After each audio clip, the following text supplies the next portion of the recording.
just to mention a few names, some of you might have heard of Catherine Kuhlman. Yeah. She was around from about the 50s to the 1970s. She's long dead now. And then there was Oral Roberts, who recently died last year, and Kenneth Hagin, and in modern times, Benny Hinn.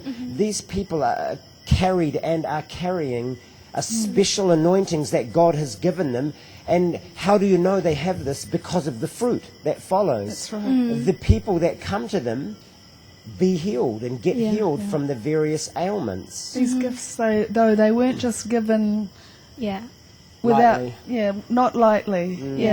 I mean, Proverbs, it says it's the glory of God to conceal a matter and the honor of kings to search out a matter.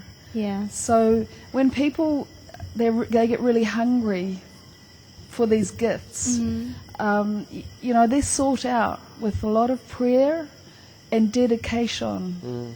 2 Chronicles 16:9, it says, that the eyes of the Lord are looking to and fro over the earth to show himself strong on behalf of them whose heart is perfect and loyal towards him. Yeah. This word perfect and loyal, it means, that they trust the Lord, and that they're really Seeking him. they're seeking him.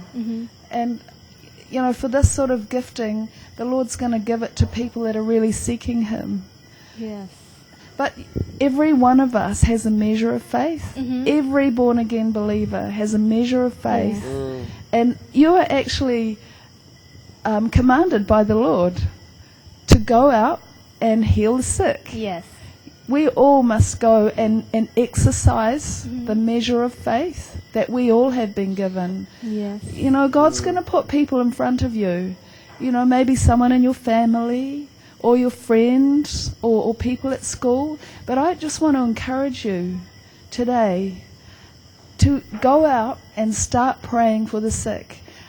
I did that as a young Christian. I started praying for people. I saw miracles, amazing miracles. I mean, I saw people healed of a girl, a colleague of mine where I worked. She was in hospital in a coma with meningitis, and I went in to pray for her, and it was a miracle that she even woke up when I went into the room. I said, "I've come to pray for you. Can I pray for you?" And she said, "No." And I said, "No, but you've got to let me pray for you, please. I believe that God can heal you." And then she eventually, I ministered to her, and she said, "Okay, yes." And I prayed for her, and honestly, she walked out of that hospital room the next day. Wow. Yeah, so, somebody's waiting for you to go in the name of the Lord and be who God has anointed and appointed you to be, and exercise the measure of faith that you have been given. And as we exercise this measure of faith, it grows. Yes. True. It grows, and we start to see the fruits of this faith coming forth in our life. Yes. Yeah. Because people just are sometimes they tend to be afraid and hold back because maybe what if he doesn't get healed? Yeah. It would be a shame to me. But it just takes one first step. Yeah. Yeah. And then when you see something that would encourage you more. Yeah. But if you don't see something, well, just go on and do more, right? Yeah. We see people not healed a lot, but it Doesn't doesn't stop us. No, Yes. never. We never say, what if they're not healed? We always say, what if they are healed? Yeah, look for the healing. Yes, indeed. Yeah. That's true. Because it's not us anyway No. who heal them. That's right. Jesus is It's the Lord. healer. Amen. So how did it start that you found out that you have this gift? Because I really believe, and I have seen and I believe that you have the gift of healing that the Lord has given to both of you.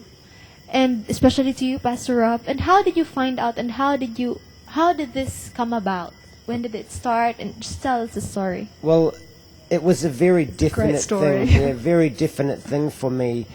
About 13 years ago, I was in a place of frustration in where I was with everything.